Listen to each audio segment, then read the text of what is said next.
Bonjour à tous. Aujourd'hui, nous allons parler d'un meurtre assez particulier. En effet, la Masechet Yoma Daf Kav Gimel nous raconte l'histoire suivante.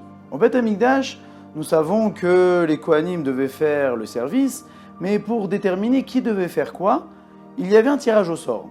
Mais la Gemara nous dit que, avant d'instituer ce tirage au sort, il y avait une autre manière de pouvoir départager les concurrents, c'était une course sur la pente de l'autel du Misbéach.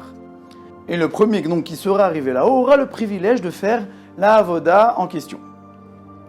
Et la Gemara nous raconte qu'une fois, il y avait deux Kohanim qui faisaient la course, et l'un a vu son concurrent le dépasser, a sorti un couteau et l'a poignardé. Donc là, on parle d'un Kohen, d'un homme saint, qui veut faire la avoda au Beth Amikdash, qui veut faire une mitzvah pour un Kadosh Baruch Hu, qui est dans l'endroit le plus saint du monde, sort un couteau et tue l'autre. Cette histoire nous a l'air très particulière et très bizarre. Mais en fait, ça peut arriver à chaque personne. On ne parle pas de meurtre. Souvent, une personne peut être très motivée pour faire la volonté de Kadosh Baruch Hu, pour faire une mitzvah, si bien qu'il devient un bulldozer. Il y va jusqu'au bout, mais il ne voit pas ce qui se passe autour de lui. Ça peut arriver des fois dans un Beth Knesset, par exemple. Il y a le Sefer Torah qui sort, et il y a une personne qui va à tout prix embrasser le Sefer Torah, il fonce, et paf, il donne des coups par-ci par-là, il a pu pousser des gens, rien à faire, il va embrasser le Sefer Torah.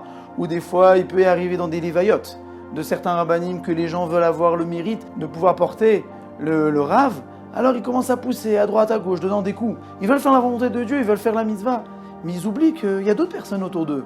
Le Rav Yerucham de Mir nous dit que c'est bien d'avoir la kinat sofrim, ce qu'on appelle, la jalousie de l'autre. C'est-à-dire, je veux atteindre des hauts niveaux. Mais oui, je dois atteindre des hauts niveaux, mais je ne dois pas rabaisser l'autre. C'est moi qui dois faire mon propre travail sans devoir rabaisser l'autre, sans devoir toucher à l'autre pour pouvoir arriver à mes fins. Et sur ça, on raconte une petite histoire. Il y avait une fois un Rav qui était assis le soir de Pessah avec ses talmidim en train de faire un seder de fou. Avec des kavanot, avec des pirouchim, avec des divrei Torah, qui atteignaient des sommets. Si bien à un moment, les talmidim ont dit au Rav, « Rav, est-ce que dans cette ville, il y a quelqu'un qui pourrait faire un seder aussi fabuleux que nous ?» Il dit « Oui. » Puis qui ça ? Il fait « Le cordonnier de la ville. » Quoi, le cordonnier de la ville ? Un homme si simple ? Il a dit « Allez voir !» Alors ils sont partis voir à la fenêtre du cordonnier, et ils voient que la table n'est même pas mise. Et d'un coup, ils voient que le cordonnier arrive avec son petit plateau du seder, le pose, et d'un coup, sa femme lui dit « Non, tu ne feras pas le seder !»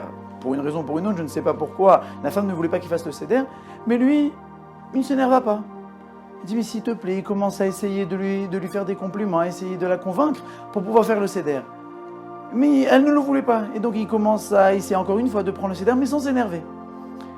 Il essaye, et il n'arrive pas, il essaye, jusqu'au moment où est arrivé la moitié de la nuit, qui était la limite du seder, et là il est arrivé à faire la mitzvah avec le consentement de sa femme. Et là le Rav expliquait à ses talmidim, il dit, regardez, des fois, une personne veut faire la volonté de Dieu, comme ce cordonnier voulait faire le seder de Pessah. Mais imaginez-vous que lorsque sa femme ne lui laissa pas faire ce seder, alors il serait énervé, il dit non, mais je dois faire la mitzvah, je dois faire la volonté de Dieu. Alors il serait énervé, il aurait écrasé sa femme, il aurait écrasé l'autre. Et ça, c'est ce que veut Dieu ? Non. Là, la avoda que Dieu voulait à ce moment-là, ce n'était pas le seder, c'est de ne pas s'énerver, de ne pas écraser l'autre. Donc des fois, on a l'impression qu'on a servi à Kadosh Baruch Hu comme nous on le veut, mais non, des fois, Kadosh Baruch Hu veut qu'on le serve à sa manière. En faisant attention aux autres, en ne pas écrasant les autres, soi-disant que nous devons faire la volonté de Dieu. Non. De la même manière que dans cette histoire de la course des Kohanim, nous trouvons invraisemblable qu'une personne pense tuer l'autre pour pouvoir faire la volonté de Dieu, alors nous-mêmes, nous devons faire attention que lorsque nous pensons faire une mitzvah pour Akadosh Baruch Hu, nous pensons faire la volonté d'Akadosh Baruch Hu, de ne pas écraser les autres, parce que ça, ce n'est pas du tout la volonté de Dieu.